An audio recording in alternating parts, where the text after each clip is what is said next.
Menyusul putusan pilot terhadap PT Sri Rejeki Isman Tbk atau Sritex oleh Pengadilan Niaga Semarang, Presiden Prabowo Subianto langsung turun tangan. Presiden Prabowo memerintahkan Kementerian Perindustrian, Kementerian Keuangan, Kementerian BUMN, dan Kementerian Ketenagakerjaan untuk menyelamatkan perusahaan tekstil terbesar se-Asia Tenggara tersebut. Terbaru, Wakil Menteri Ketenagakerjaan atau Wamenaker Immanuel Ebenezer dijadwalkan akan mengunjungi PT Sritex di Sukoharjo pada Senin 28 Oktober hari ini. Wamenaker akan meninjau langsung perusahaan tersebut seusai dinyatakan pilot. Informasi ini disampaikan oleh Karohumas Kemenaker Sunardi Manampiar Sinaga.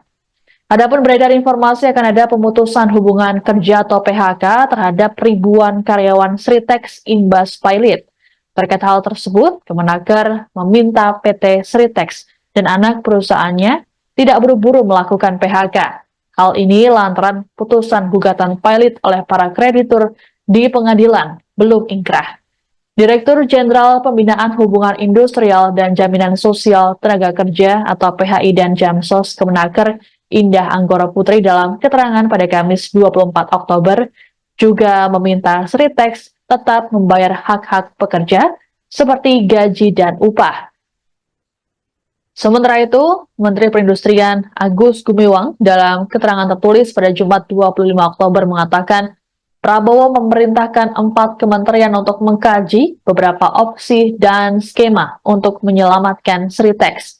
Agus menegaskan kini prioritas pemerintah adalah menyelamatkan nasib karyawan dari ancaman PHK. Opsi dan skema penyelamatan yang diminta oleh Prabowo itu akan disampaikan secepatnya.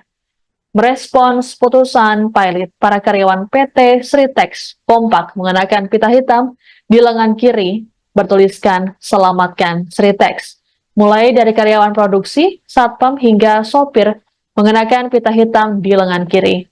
Bahkan para pedagang di sekitaran pabrik Sritex juga turut mengenakan pita hitam tersebut.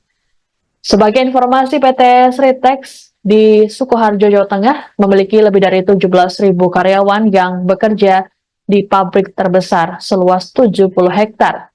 Perusahaan ini fokus pada berbagai lini produksi, mulai dari pemintalan, penenunan, pencetakan, pencelupan, dan garmen. Sritex juga dikenal secara global karena memproduksi seragam militer untuk negara-negara anggota NATO dan Jerman.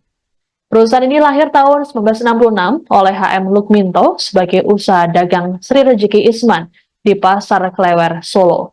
Seiring perkembangan, pada tahun 1978, Sritex resmi terdaftar sebagai perseroan terbatas di Kementerian Perdagangan dengan nama PT Sri Rejeki Isman.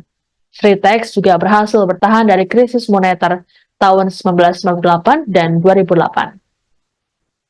Download Tribun X sekarang, menghadirkan lokal menjadi Indonesia.